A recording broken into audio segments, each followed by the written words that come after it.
അടിച്ചു മാറ്റിയ സ്വർണം ആരുടെ കൈകളിലായിരിക്കും?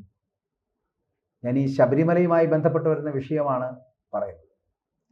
ശബരിമലയിലെ സ്വർണം പൂശിയ പാളികൾ ചെമ്പുപാളികളായി മാറിയിരിക്കുന്നു. എന്തൊരു മാജിക്കാണിത്, ഒന്ന് ആലോചിച്ച് നോക്കൂ. ശബരിമല എന്ന് പറയപ്പെടുന്ന പലപ്പോഴും വിവാദങ്ങളിൽ പെട്ടിട്ടുണ്ട്. പലതരത്തിലുള്ള വിവാദങ്ങൾ അവിടെ ഉണ്ടായിട്ടുമുണ്ട്.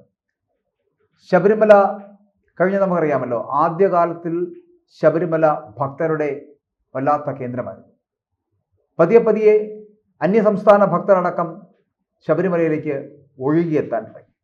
ഇപ്പോൾ പല സ്ഥലത്തു നിന്നും പല രാജ്യങ്ങളിൽ നിന്ന് വരെ ആ ശബരിമലയിലേക്ക് ഭക്തരുടെ ഒഴുക്ക് ഉണ്ട് എന്നുള്ളതാണ്. അതാണ് വസ്തുതയും യാഥാർത്ഥ്യവും.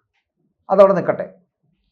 അപ്പോൾ അത്തരത്തിൽ ശബരിമല ലോകപ്രസിദ്ധമാകുമ്പോൾ ഭക്തരുടെ മനസ്സിലെ ഏക ആശ്രയമാണ് കാനനവാസനായ അയ്യപ്പൻ എന്ന് പറയപ്പെടുന്നത്.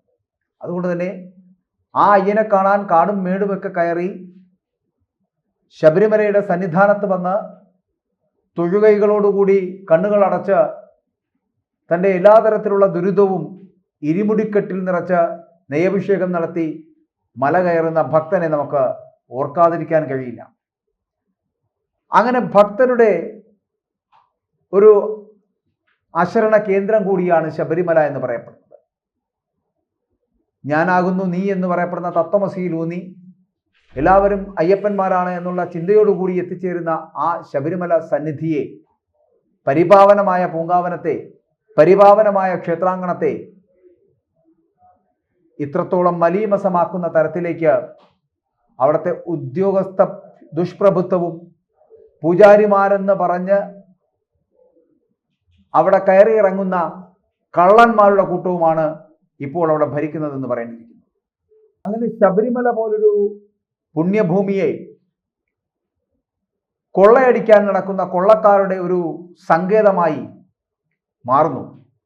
അത് മാറ്റിയിരിക്കുന്നത് ഇങ്ങ് നമ്മുടെ ദേവസ്വത്തിന് മന്ത്രിമാരുണ്ടെങ്കിൽ ആ മന്ത്രിമാർ തൊട്ട് ഇങ്ങേയറ്റം ഭഗവാനെ പൂജിക്കുന്നു എന്ന് അവകാശപ്പെടുന്ന പൂജാരിമാർ വരെ കള്ളന്മാരുടെ പട്ടികയിൽപ്പെടുന്നു എന്നുള്ളതാണ് യാഥാർത്ഥ്യം.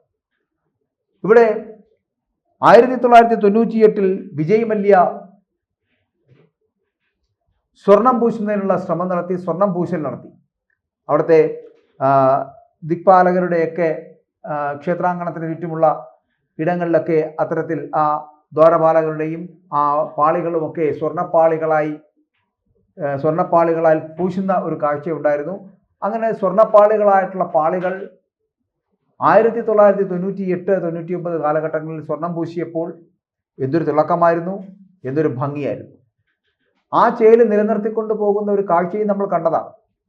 വിജയ് മല്യ എന്ന മധ്യരാജാവ് നടത്തിയതാണ്, അത്തരത്തിലുള്ള അദ്ദേഹത്തിൻ്റെ വഴിപാടായി നടത്തിയതാണെങ്കിൽ കൂടിയും ആ നടത്തിയ സ്വർണം പൂശലിന് ശേഷം പെട്ടെന്ന് 2019 ആകുമ്പോഴേക്കും, 2019 ജൂലൈ മാസം 20-ാം തീയതി ഒക്കെ ആകുമ്പോഴേക്കും നവീകരണ പ്രക്രിയ നടത്തേണ്ടി വരുന്നു. അതായത് സ്വർണം പൂശിയ ഈ ഇടങ്ങളെല്ലാം, ഈ പാളികളെല്ലാം വീണ്ടും ഒന്ന് നവീകരിക്കണമെന്നുള്ള ഒരു തോന്നലിലേക്ക്, ഒരു നിലപാടിലേക്ക് എത്തപ്പെടുന്നു. തിരുവിതാംകൂർ ദേവസ്വം ബോർഡും ദേവസ്വം വകുപ്പും അതിനകത്ത് ഉദ്യോഗസ്ഥരും പൂജാരിമാരും എല്ലാവരും കൂടി ചേർന്ന് നടപ്പിലാക്കുന്നതാണ്. അതിന് കണ്ടെത്തിയത് ഒരു ഇടനിലക്കാരനായിട്ടുള്ള സ്പോൺസർ എന്ന പേരിൽ അറിയപ്പെടുന്ന ഉണ്ണികൃഷ്ണൻ പോറ്റി എന്ന കള്ളനെയാണ്.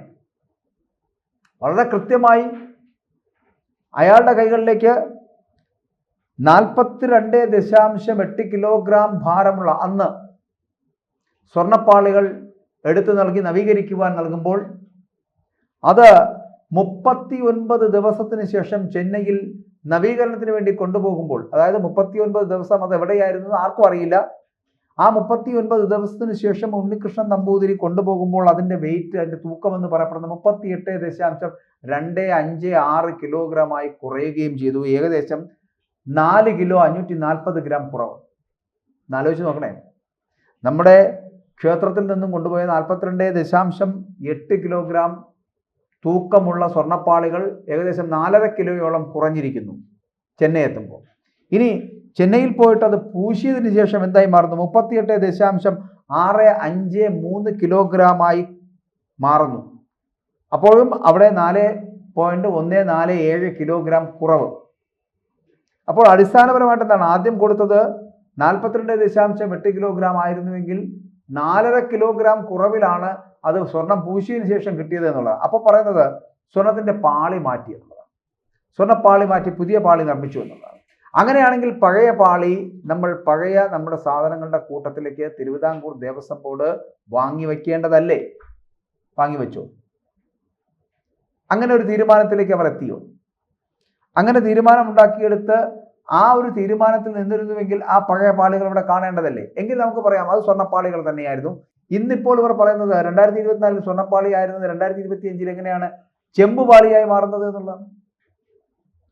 2019, 2020 കാലഘട്ടങ്ങളിൽ അല്ലെങ്കിൽ 2019 ജൂലൈ 20 ദിവസങ്ങളിലൊക്കെ പല പത്രങ്ങളിലും നമ്മുടെ നാട്ടുകാർ വായിക്കുന്ന എല്ലാ പത്രങ്ങളിലുമൊക്കെ അവിടുന്ന് ശബരിമലയിൽ നിന്ന് ഈ പാളികൾ ഇളക്കി മാറ്റുന്നതിൻ്റെ ദൃശ്യങ്ങൾ ജന്മഭൂമി അടക്കമുള്ള പത്രങ്ങളിൽ നൽകിയിട്ടുണ്ട്. മാതൃഭൂമി, ജന്മഭൂമി, മനോരമ അടക്കമുള്ള മുഖ്യധാര മാധ്യമങ്ങളിലെല്ലാം അത് നൽകിയിട്ടുണ്ട്. ആ പത്രങ്ങളൊന്ന് നോക്കിയാൽ കാണാം അതിനകത്ത് സ്വർണം പൂശിയ പാളികൾ തന്നെയാണ് ഇളക്കി മാറ്റുന്നത് എന്ന് വളരെ വ്യക്തമായിട്ട് അറിയാൻ കഴിയും. പിന്നെ എങ്ങനെയാണത് ചെമ്പുപാളികളായി മാറിയത്? അപ്പോൾ 2019 ആദ്യമായിട്ടുള്ള നവീകരണം നടക്കുന്നു. അന്ന് 4.5 കിലോയിലധികം സ്വർണം കാണുവാനില്ലാതാകുന്നു. അതിനെക്കുറിച്ച് ആർക്കും പരാതിയില്ല, പരിഭവമില്ല, ആരും അറിയുന്നുമില്ല, കോടികൾ പോയ വഴിയും അറിയുന്നില്ല. എന്നാൽ അതേപോലെ 2025 എത്തപ്പോൾ ഈ പാളി നവീകരണം വീണ്ടും ആലോചനയിലേക്ക് എത്തപ്പെടും. വീണ്ടും ഈ പാളി നവീകരിക്കണം എന്ന് പറഞ്ഞു വരുന്നു. അതിന് നൽകുന്നത് ഇതേ ഉണ്ണികൃഷ്ണൻ നമ്പൂതിരിക്ക് തന്നെയാണ് അതിൻ്റെ കൊട്ടേഷനും കൊടുക്കുന്നത്. അപ്പോൾ ഉണ്ണികൃഷ്ണൻ നമ്പൂതിരിയുടെ ബന്ധം എന്ന് പറയപ്പെടുന്നത് ചെറിയ ബന്ധമല്ല കേട്ടോ, അല്ലറ ചില്ലറ ബന്ധമൊന്നുമല്ല. അദ്ദേഹത്തിന് അതുകൊണ്ട് തന്നെ ആ ഒരു അടുപ്പം വച്ചിട്ട് അല്ലെങ്കിൽ ആ ഒരു ബന്ധം വച്ചിട്ട് ഉണ്ണികൃഷ്ണൻ നമ്പൂതിരി വീണ്ടും നവീകരിക്കാൻ എടുക്കുന്നു. എൻ്റെ ചോദ്യം ഇത്രയേ ഉള്ളൂ. 1998 സ്വർണം പൂശിയ പാളികൾ 2019 അതായത് ഏകദേശം 21-22 വർഷങ്ങൾക്ക് ശേഷമാണ് നവീകരിച്ചത്. 2019 നവീകരിച്ച അതേ പാളികൾ വീണ്ടും 5 വർഷത്തിന് ശേഷം നവീകരിക്കേണ്ടതിൻ്റെ ആവശ്യകത എന്തായിരുന്നു എന്ന് പറയേണ്ടതല്ലേ? അങ്ങനെയാണെങ്കിൽ അതിനുത്തരം പറയേണ്ടത് ഈ ദേവസ്വം ബോർഡ് തന്നെയല്ലേ? ദേവസ്വം ബോർഡിലെ ഉദ്യോഗസ്ഥന്മാർ തന്നെയല്ലേ? ദേവസ്വം വകുപ്പ്, ദേവസ്വം മന്ത്രി, ദേവസ്വത്തിനുള്ളിലെ പൂജാരിമാർ, ശബരിമല തന്ത്രികൾ, ശബരിമല പൂജാരിമാർ, മേൽശാന്തിമാർ, കീഴ്ശാന്തിമാർ എന്നടക്കമുള്ളവർ ഇതിനുത്തരം പറയേണ്ടതല്ലേ? അതായത് കഴിഞ്ഞ 22 വർഷത്തിലധികമായി 1998 മുതൽ അല്ലെങ്കിൽ 99 അത് മുതൽ 2019 20-21 വർഷക്കാലത്തിന് ശേഷം നവീകരിച്ച ഈ സ്വർണ്ണപ്പാളികൾ 2019 കഴിഞ്ഞ് 2025 എത്തുമ്പോഴേക്കും 6 വർഷത്തിന് ശേഷം വീണ്ടും അത് നവീകരിക്കേണ്ട ആവശ്യകത എന്തായിരുന്നു എന്നുള്ള ചോദ്യമാണ് ചോദിച്ചത്. അപ്പോൾ അതും നടക്കുന്നു. വീണ്ടും അവിടെ അഴിമതി നടത്തുവാനുള്ള സാധ്യതകൾ വളരെ വലുതായി അറിയുന്നു അല്ലെങ്കിൽ മനസ്സിലാക്കുന്നു.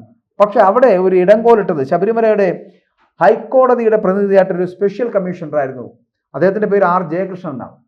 അദ്ദേഹം ഒരു എതിരഭിപ്രായം ഉന്നയിക്കുന്നു. അതായത് അദ്ദേഹം പറഞ്ഞു, ഞാൻ അറിയാതെയാണ് ഇത്തരത്തിലുള്ള പ്രവൃത്തികൾ നടക്കുന്നത്, താൻ അറിയാതെയാണ് ഇവിടെ ഇപ്പോൾ വീണ്ടും ഇത് നവീകരിക്കുന്നതിന് വേണ്ടിയിട്ട് സ്വർണ്ണപ്പാളികൾ നവീകരിക്കുന്നതിന് വേണ്ടി കൊണ്ടുപോയിട്ടുള്ളതെന്ന് ഹൈക്കോടതിയെ അറിയിക്കുന്ന സാഹചര്യത്തിൽ മാത്രമാണ് നമ്മളടക്കം, നിങ്ങളടക്കം, അതായത് പ്രേക്ഷകരടക്കം നമ്മുടെ മലയാളി സമൂഹം ഇത് അറിയുന്നത് എന്നുള്ളതാണ്.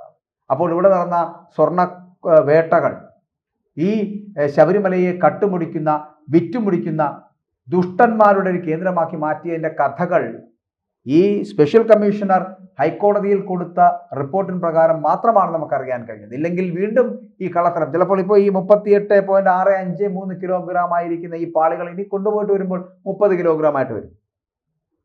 അപ്പോൾ ഇങ്ങനെ കട്ട് തിന്നാനുള്ള ഒരു സംവിധാനമാക്കി ശബരിമലയെ മാറ്റുന്നു എന്നുള്ളതാണ്. ഉദ്യോഗസ്ഥന്മാരും ദേവസ്വം ബോർഡും ദേവസ്വം വകുപ്പും മന്ത്രിയും ഒന്നും ഇത് അറിയുന്നില്ല എന്നുണ്ടെങ്കിൽ, ഇത് മനസ്സിലാക്കുന്നില്ല എന്നുണ്ടെങ്കിൽ ഇവരുടെ പണി എന്താണ് എന്ന് ചോദിക്കേണ്ടി വരും. ഇവരൊക്കെ എന്തിൻ്റെ പേരിലാണ് ശമ്പളം വാങ്ങിക്കുന്നത് എന്ന് ചോദിക്കേണ്ടി വരും.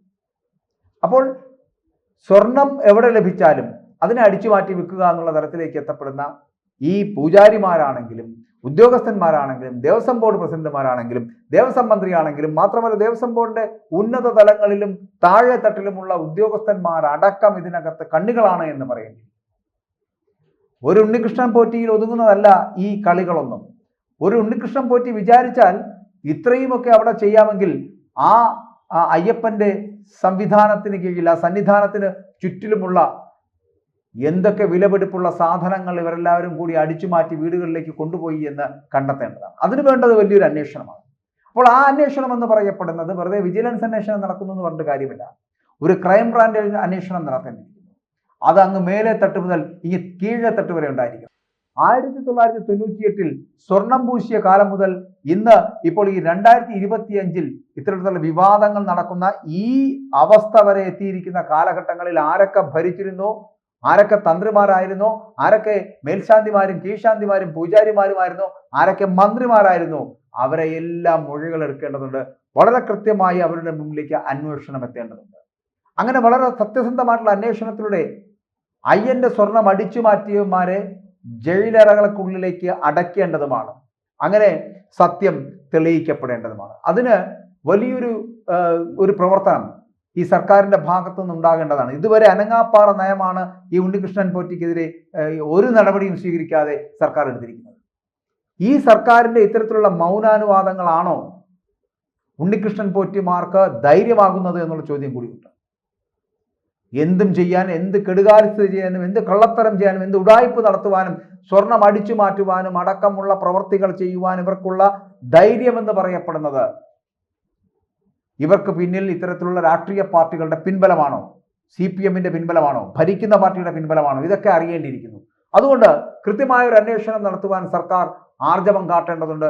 അത്തരത്തിൽ ഒരു അന്വേഷണം, അതായത് ഒരു ക്രൈംബ്രാഞ്ചിന്റെ അന്വേഷണത്തിലൂടെ അയ്യപ്പന്റെ സ്വർണം അടിച്ചു മാറ്റിയവരെ തുറുങ്കിലടയ്ക്കേണ്ടതുമാണ്.